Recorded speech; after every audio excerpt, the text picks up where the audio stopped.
রাজধানী সহ দেশের বিভিন্ন স্থানে ভয়াবহ ভূমিকম্প, আতঙ্কিত মানুষের ছুটোছুটি। ভবনের রেলিং ও দেয়াল ধসে নিহত 5, হাসপাতালে আহতদের ভিড়। অনেকেই আতঙ্কিত ছিল এবং নিরাপত্তার জন্য যখন তাড়াতাড়ি করে নামতে যায় তখন আসলে অনেকে ইনজিউর্ড হয়। ওয়াল ভাঙিয়া পড়ছে ওই মধ্যে চালের মধ্যে পড়ার পরে এখন চাল নিচে বইটা প্যানের নিচে চালের তলে চাপতে। একের পর এক ভূমিকম্প, ভবিষ্যতের সতর্কবার্তা, বললেন পরিবেশ উপদেষ্টা। 7 মাত্রার হলে ঢাকায় কয়েক লাখ প্রাণহানির শঙ্কা বিশেষজ্ঞদের।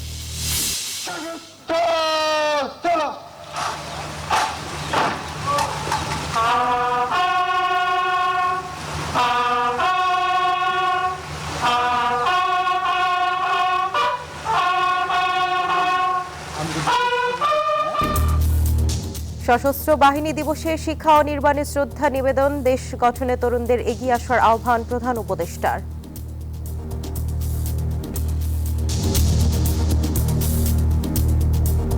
আমরা প্রতিজ্ঞাবদ্ধ থাকতে চাই যেন তাদের দেওয়া সুযোগ কাজে লাগিয়ে আমরা বাংলাদেশকে পৃথিবীর সামনে গণতান্ত্রিক উত্তরণের একটি দৃষ্টান্ত হিসেবে উপস্থাপন করতে পারি। তীব্র শীত ও ভারী তুষার ঝড়ে বিপর্যস্ত যুক্তরাজ্য, শত শত স্কুল বন্ধ, ওয়েলসের পশ্চিমাঞ্চলে ভয়াবহ বিদ্যুৎ বিপর্যয়। মিরপুর টেস্টের তৃতীয় দিনে ফলো অন না করিয়ে ব্যাটিংয়ে বাংলাদেশ, আয়ারল্যান্ডের বিপক্ষে তাইজুলের 4 উইকেট।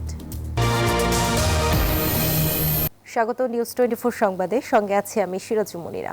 দেখছিলেন বিআরবি কেবল সংবাদ শিরোনাম, এবার বিস্তারিত। ভয়াবহ ভূমিকম্পে কেঁপে উঠল রাজধানী ঢাকা। রিক্টার স্কেলে যার মাত্রা ছিল 5.7। শক্তিশালী ভূমিকম্পে ভবনে ধস ও ফাটল দেখা দিয়েছে রাজধানীতে।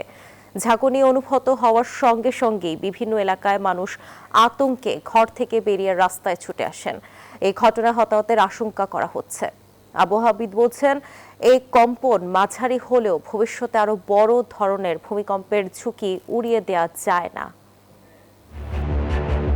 ভূমিকম্পে কেঁপে উঠেছে রাজধানী ঢাকা। ঝাঁকুনি অনুভূত হওয়ার সঙ্গে সঙ্গে বিভিন্ন এলাকায় মানুষ আতঙ্কে ঘর থেকে বেরিয়ে রাস্তায় ছুটে আসে। ঝাঁকুনির সময়কাল খুব বেশি না হলেও হঠাৎ কম্পনে মানুষের ভেতর ভয় ছড়িয়ে দেয়। আতঙ্কিত হয়ে মানুষ বাসা ছেড়ে নেমে আসেন বাইরে। কলেমা পড়তেছে সবাই যে এটাই মনে হয় যে শেষ অবস্থা। ব্যাপারটা বুঝছেন, এইরকম অবস্থা হয়ে গেছে। বাচ্চাগুলো যে ট্রমা অ্যাটাক হয়ে গেছে, কি ভয় পাইছে এখন, মানে অবস্থা খুবই খারাপ। আল্লাহ বাঁচাইছে সবাইকে। আজকে বেঁচে থাকার সম্ভব না, আজকে শেষ। মৃত্যুর আজকে বেরোতে পারবো না, শেষ। দৌড় যা যা জানি করে ফেলছি, মনে হয়েছে যে আজকে শেষ। না, আমি আমার জীবন দশায় এরকম ভূমিকম্প দেখি না এর আগে। এটা সবচেয়ে বেশি সিরিয়াস বলে মনে হচ্ছে আমার। সামাজিক যোগাযোগ মাধ্যমে একাধিক বাসিন্দা ভূমিকম্পের মুহূর্তের ভিডিও ও ছবি শেয়ার করেছেন। শহরের কয়েকটি ভবন হেলে পড়া এবং ফাটল দেখা যাওয়ারও খবর মিলেছে। আবহাওয়া অধিদপ্তরের তথ্য অনুযায়ী শুক্রবার সকাল 10:38 ঢাকা সহ দেশের বিভিন্ন স্থানে ভূমিকম্প অনুভূত হয়েছে। রিক্টার স্কেলে ভূমিকম্পের মাত্রা ছিল 5.7।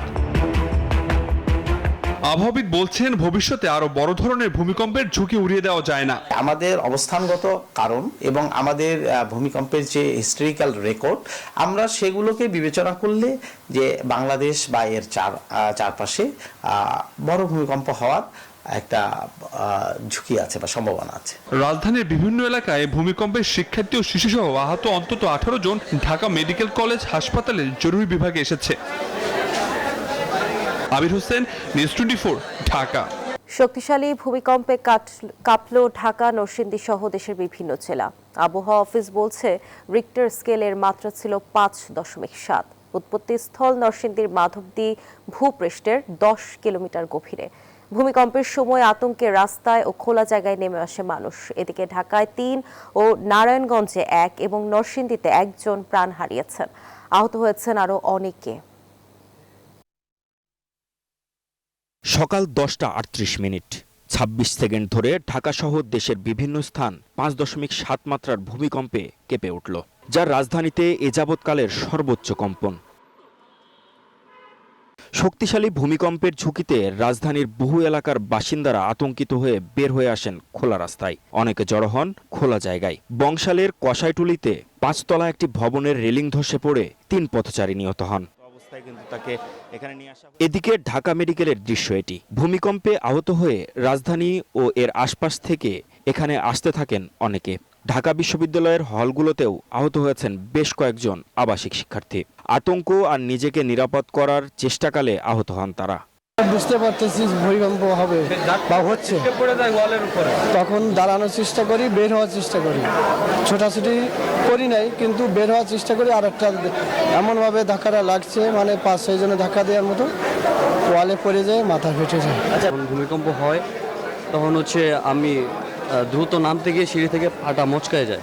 ওয়াল ভাঙিয়া পড়ছে ওই ইয়ের মধ্যে, চালের মধ্যে পড়ার পরে এখন চাল নিচে বইটা প্যানের নিচে চালের তলে চাপ পাইছে। অনেকে আতঙ্কে আশ্রয় নেন ভবনের ছাদে। জীবন বাঁচাতে ছাদ থেকে লাফিয়েও আহত হয়েছেন কেউ কেউ। যে হলে আপনার একজন হচ্ছে যে 2 তলা থেকে লাফ দিয়ে ওর পা পুরোপুরি ভেঙে গেছে। নিরাপত্তার জন্য যখন তাড়াতাড়ি করে নামতে যায় তখন আসলে অনেকে ইনজিউর্ড হয়। আমাদের বন্ধু ঢাকা মেডিকেলে ভর্তি, তাকে আমরা দেখতে আসছি। কেউ গেছে ছাদে, কেউ গেছে গ্যারেজে, রাস্তায়। এও বুদ্ধি করে ছাদের থেকে নেমে যেতে চেয়েছিল, মানে লাফ দিয়া বাঁচার জন্য আর কি। এ ধরনের অনাকাঙ্ক্ষিত ঘটনা এড়াতে সচেতনতার পাশাপাশি প্রশাসনের দ্রুত পদক্ষেপ দাবি করেন ভুক্তভোগী স্বজনরা।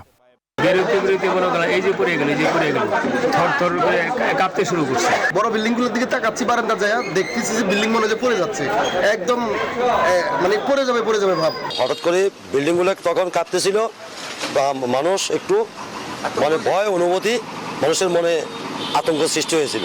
বাংলাদেশ আবহাওয়া অধিদপ্তরের তথ্য অনুযায়ী ভূমিকম্পটির উৎপত্তিস্থল নরসিংদীর মাধবদী এলাকায়। ভারতেও অনুভূত হয়েছে এই কম্পন। মাহমুদ হাসান, নিউজ 24, ঢাকা। এই বিষয়ে আরও জানাতে রাজধানীর কষাইটুলি ও ঢাকা মেডিকেল থেকে যুক্ত হচ্ছেন সহকর্মী মোহামিনুল খান ও হাসান মাহমুদ। শুরুতেই যাচ্ছি মোহামিনুলের কাছে। মোহামিনুল, কষাইটুলিতে 3 জনের প্রাণহানির খবর পাওয়া গেছে, এই বিষয়ে আপনার কাছে কি তথ্য আছে?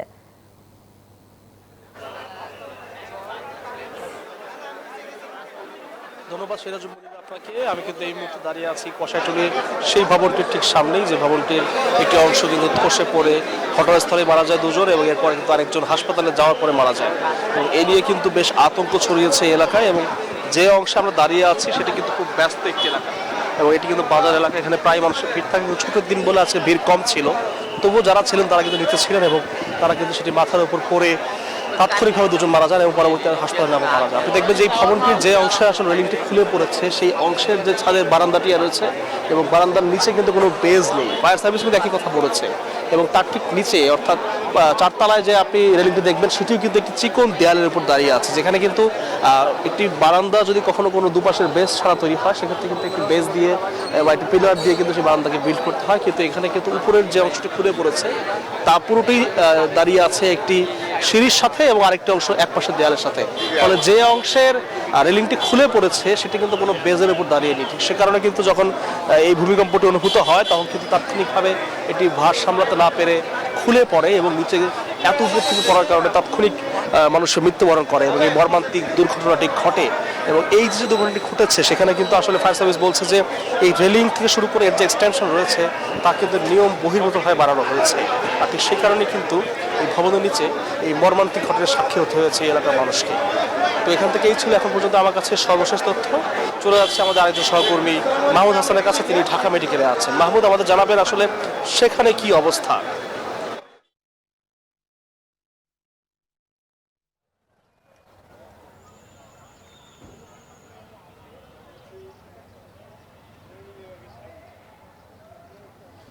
ধন্যবাদ মোহাইমিন।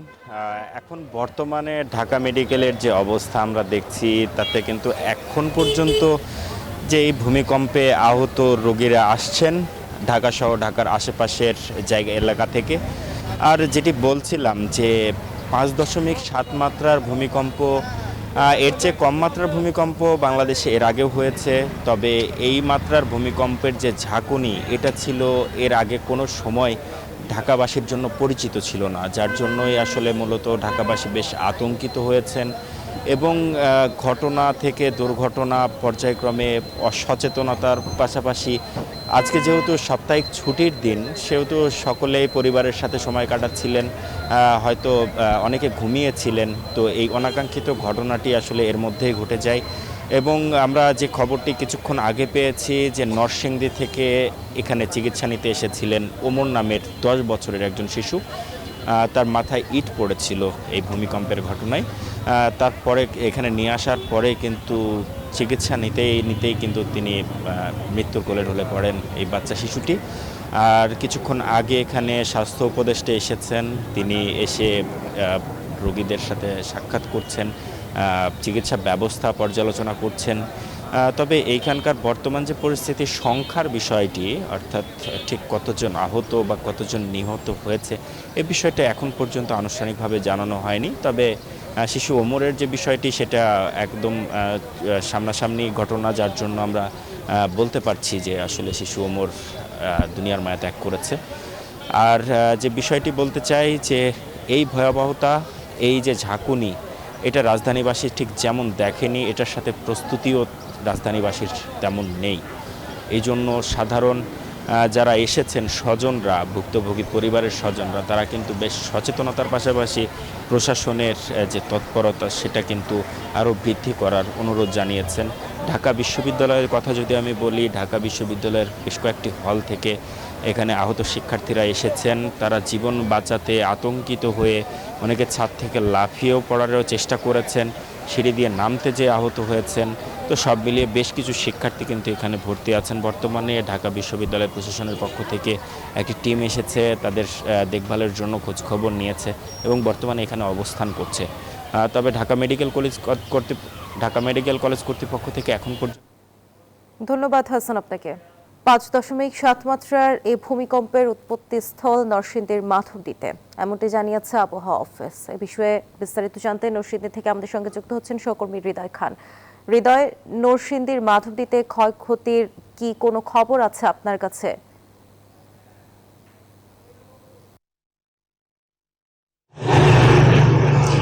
ধন্যবাদ মনিরা। আপনি যেমনটি বলছিলেন, আমি এই মুহূর্তে রয়েছি নরসিংদীর ঘোড়াশালে। আপনাকে যদি আমি দেখাতে চাই, ঠিক আমার পেছনে আপনি দেখবেন যে নরসিংদীতে যে ভূমিকম্প হয়েছে সেই ভূমিকম্পের ক্ষয়ক্ষতির পরিমাণটা আমি আপনাকে দেখাতে চাই। একই সাথে আপনি দেখবেন যে আসলে এর ভয়াবহতা। এখানে আমরা রয়েছি নরসিংদীর যে একটি ডেইরি ফার্ম রয়েছে, সেই ফার্মে। এখানে আপনাদেরকে যদি একটু দেখাই, এখানে কিন্তু মাটি ফেটে কিন্তু চৌচির হয়ে গিয়েছে। এখানে যারা কর্মরত রয়েছেন তাদের সাথে আমরা কথা বলেছি, তারা যেমনটি বলেছেন যে আসলে এই ভূমিকম্পে এখানে কিন্তু এই ডেইরি ফার্মের পুরো মাঠ বরাবর পুরো এলাকা কিন্তু মাটি 2 খণ্ড হয়ে গিয়েছে। আমরা যদি একজনের সাথে কথা বলি, একটু যদি বলেন আসলে কিভাবে এটা হলো। আমরা ডেইরি ফার্মে চাকরি করছি, কিন্তু যে আজকে যে অবস্থা হয়েছে এই ভূমিকম্প, কিন্তু আমার লাইফে এই ধরনের ভূমিকম্প দেখিনি। আমরা অনেক ভয় পেয়েছি। এবং এখানে কি হয়েছে? এখানে আমাদের যে গরুর মাঠের সামনে যে পাকা, শুধু এগুলো ফাটে নিচ দিকে দেবে গেছে। ভয় পেয়েছি, তার কারণে আমরা ভয় পেয়েছি, অনেক ভয় পেয়েছি। আর তো যেমনটি শুনছিলেন, এখানকার যারা রয়েছেন কর্মরত তাদেরকে আমরা তাদের সাথে কথা বলছিলাম। তারা আমাদেরকে যেমনটি জানাচ্ছিলেন যে আসলে এর ভয়াবহতা এমন পরিমাণ ছিল যে তারা আসলে আতঙ্কে ছিল। একই সাথে আপনাকে যদি জানিয়ে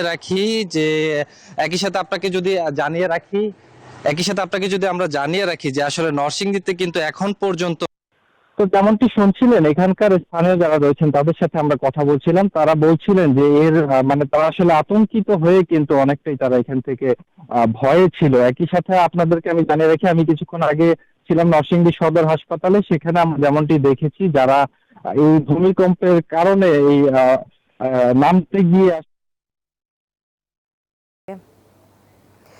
দর্শক, ঢাকা মেডিকেলে কথা বলছেন স্বাস্থ্য উপদেষ্টা। আমরা সরাসরি চলে যাচ্ছি সেখানে। এবং বিভিন্ন জায়গা থেকে খবরগুলি আসছে। মিরপুরে যেটা আমরা জেনেছি, ওখানে 3 জন ব্রড ডেথ এসছে। তার মধ্যে একজন আমাদের মিরপুর সলিমুল্লাহ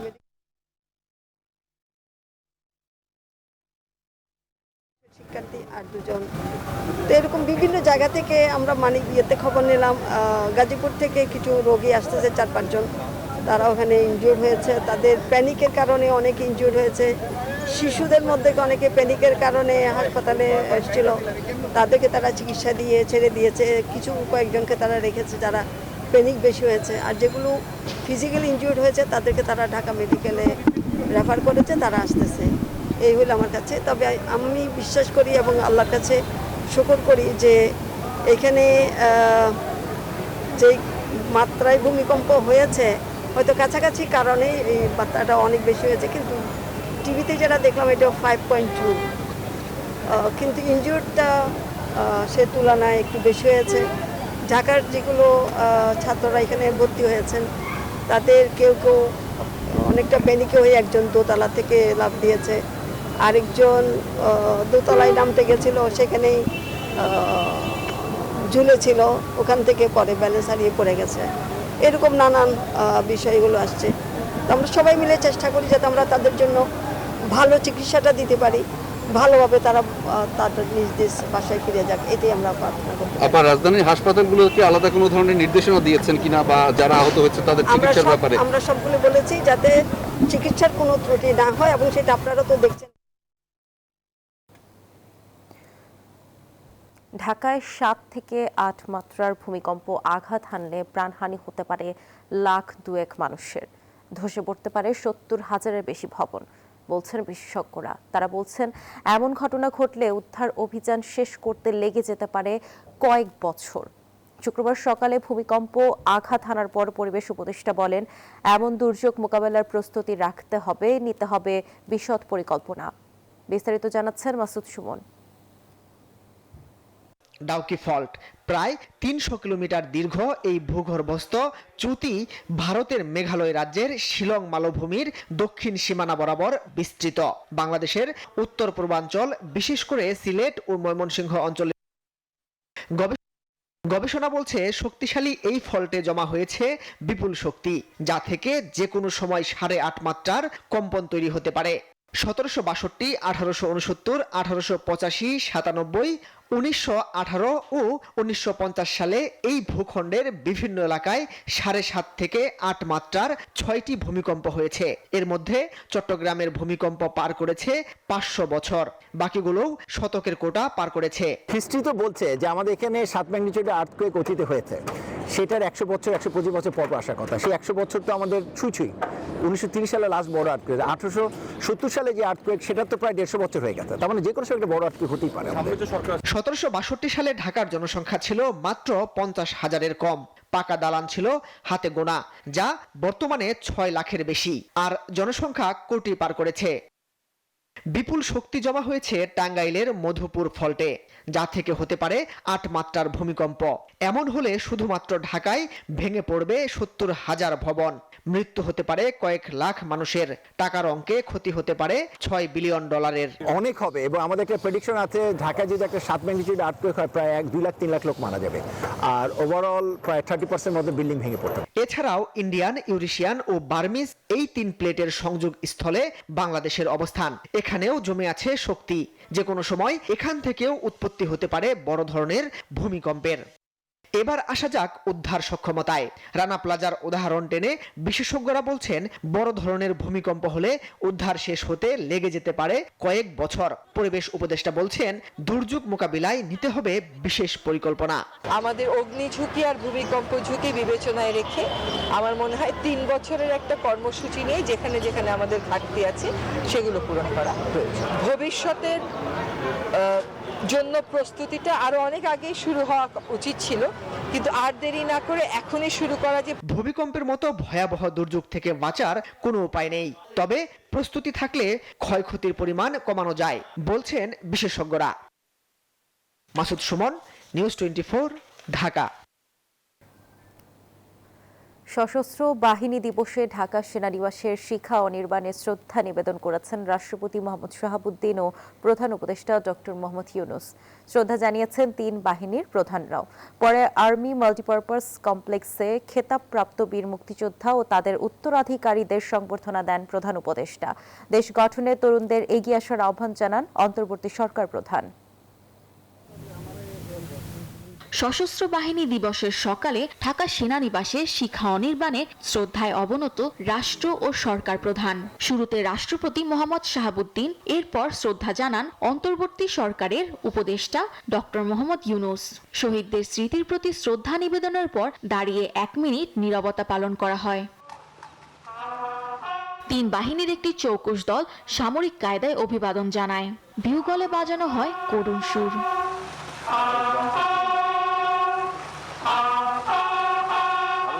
এরপর সেনাবাহিনী প্রধান জেনারেল ওয়াকারুজ্জামান, নৌবাহিনীর প্রধান অ্যাডমিরাল মোহাম্মদ নাজমুল হাসান এবং বিমান বাহিনীর প্রধান air chief marshal Hasan Mahmud Khan নিজ নিজ বাহিনীর পক্ষ থেকে শিখা অনির্বাণে শ্রদ্ধা জানান।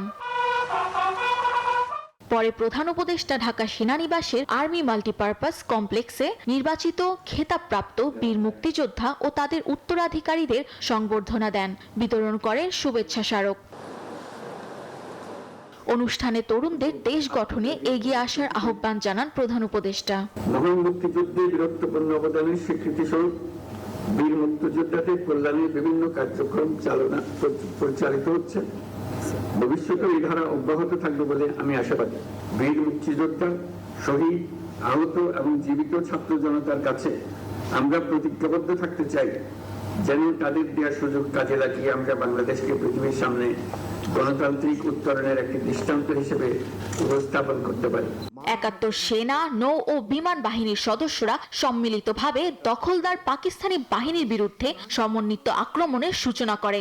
দিনটি প্রতি বছর সশস্ত্র বাহিনীর দিবস হিসেবে পালন করে বাংলাদেশ। সামিয়া মাহতাব রোজা, নিউজ 24, ঢাকা। এবার জেডএসআরএম নির্বাচনের পথে।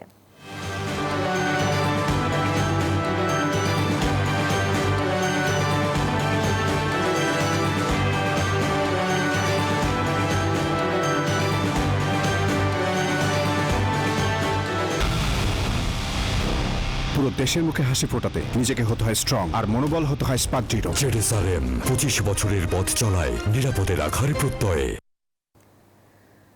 এবারে নির্বাচনে সন্ত্রাসী, চাঁদাবাজ, দুর্নীতিবাজদের মানুষ লাল কার্ড দেখাবে বলে মন্তব্য করেছেন জামায়াত ইসলামীর সেক্রেটারি জেনারেল মিয়া গোলাম পরওয়ার। শুক্রবার খুলনা ডুমুরিয়ায় শাহপুর আন্দুলিয়া মাঠে ছাত্র গণজমায়েতে তিনি এসব কথা বলেন।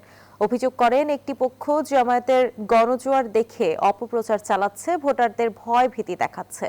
বলেন এবার দাঁড়িপাল্লা প্রতীকে গণরায় দিতে উন্মুখ হয়ে আছেন ভোটাররা।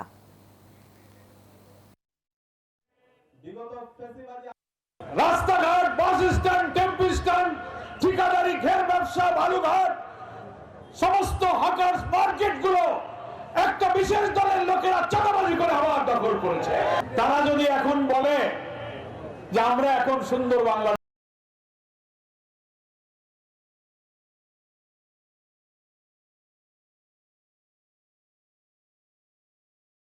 নতুন বাংলাদেশ চাই। এক সপ্তাহের ব্যবধানে রাজধানীর বাজারে আলুর দাম বেড়েছে। 3 সপ্তাহ ধরে পেঁয়াজের দাম বাড়তি, যা কমার কোনো লক্ষণ নেই। এদিকে সব ধরনের সবজির দরও চড়া। রাজধানীর বিভিন্ন বাজার ঘুরে দেখা গেছে এক সপ্তাহের ব্যবধানে আলুর কেজিতে বেড়েছে 5 টাকা। এদিকে পেঁয়াজের দর নিয়ে অস্বস্তির কথা জানাচ্ছেন ক্রেতারা। অন্যদিকে বাজারে শীতের সবজির দামও এখনও অনেকটা চড়া। এক সপ্তাহের ব্যবধানে রাজধানীর খুচরা বাজারে কেজিতে 20 টাকা পর্যন্ত বেড়েছে। বেশিরভাগ সবজির দাম বিক্রি হচ্ছে 80 টাকা দরের আশপাশে। কোনো কোনো সবজির দাম কেজিতে শতক ছাড়িয়েছে।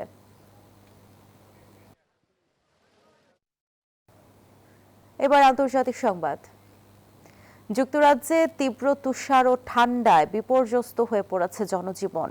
ভয়াবহ তুষার ঝড়ের কারণে স্কটল্যান্ড, ইংল্যান্ড এবং ওয়েলস জুড়ে শত শত স্কুল বন্ধ ঘোষণা করা হয়েছে। বুধবার রাত থেকে তাপমাত্রা হঠাৎ কমতে শুরু করলে আবহাওয়া দপ্তর একাধিক সতর্কতা জারি করে। ভারী তুষারপাতে রাস্তাঘাট বিপজ্জনক হয়ে ওঠায় এবং বিদ্যুৎ ব্যবস্থা ভেঙে পড়ায় বহু এলাকা অন্ধকারে ডুবে আছে। ঘর গরম করার ব্যবস্থা না থাকায় দুর্ভোগে পড়েছেন লাখ লাখ মানুষ। জরুরি স্বাস্থ্য সতর্কতা জারি করে প্রয়োজন ছাড়া কাউকে ঘরের বাইরে বের হতে নিষেধ করেছে কর্তৃপক্ষ। তাপমাত্রা হিমাঙ্কের নিচে নেমে যাওয়ায় এই পরিস্থিতি আরও কিছুদিন স্থায়ী হতে পারে। আয়ারল্যান্ডকে ফলোঅন না করিয়ে তৃতীয় দিনে নিজেদের দ্বিতীয় ইনিংসে ব্যাট করছে বাংলাদেশ। শেষ খবর পাওয়া পর্যন্ত টাইগারদের সংগ্রহ বিনা উইকেটে 50 রান। হোম অফ ক্রিকেটে 5 উইকেটে 98 রান নিয়ে তৃতীয় দিন শুরু করে আয়ারল্যান্ড। শেষ পর্যন্ত ফলোঅনে পড়ে তাদের ইনিংস থামে 265 রানে। দলটির হয়ে লরকেন টাকার অপরাজিত থাকেন 76 রানে। তাইজুল নেন 4 উইকেট। 211 রানে থেকে দ্বিতীয় ইনিংস শুরু করে স্বাগতিকরা। ওপেনিংয়ে দারুণ শুরু পায় মাহমুদুল জয় ও সাদমান ইসলাম।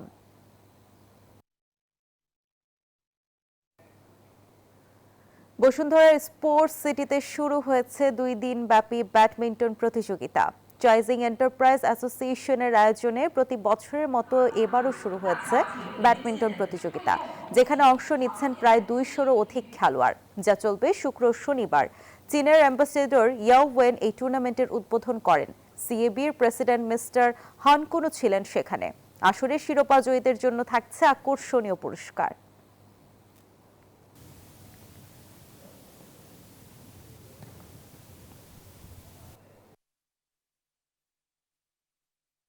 We want to encourage all the Chinese, not only Chinese but also the Bangladesh, to love sports and to maintain a very good health condition. I'm the first time to attend this badminton game. I attend. এই ছিল news 24 সংবাদে। এতক্ষণ সঙ্গে থাকার জন্য ধন্যবাদ।